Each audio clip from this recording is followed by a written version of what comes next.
জাপানে পারমাণবিক বোমায় মারা গিয়েছিল ১,০০,০০০ লোক। তাতেই পুরো পৃথিবী ধিক্কার দিয়েছিল। আর এই চিনি খাওয়ার কারণে পুরো পৃথিবীতে এক বছরে মারা যায় ১,৯০,০০,০০০ লোক। এতে তো কোনো ধিক্কারও নাই, কোনো সাউন্ডও নাই। এবং এই চিনি সবচেয়ে বেশি ব্যবহার করা হয় cold drinks, soft drinks, fast food, বেকারির খাবার, এগুলোতে সবচেয়ে বেশি ব্যবহার করা হয়। এখানেই শেষ নয়।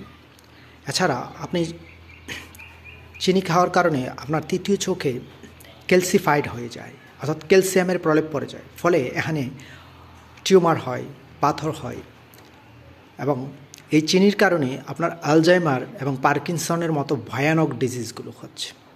আসলে আমরা চোখের সামনে যেটা দেখি সেটা নিয়েই লাফাই, কিন্তু পিছন দিয়ে এত কিছু ঘটে যাচ্ছে সেটা খেয়ালই রাখি নাই। আসলে দৃশ্যটা মাত্র 1%-এর 1,০০,০০০ ভাগের 1 ভাগ, অদৃশ্যটা 99.99999%।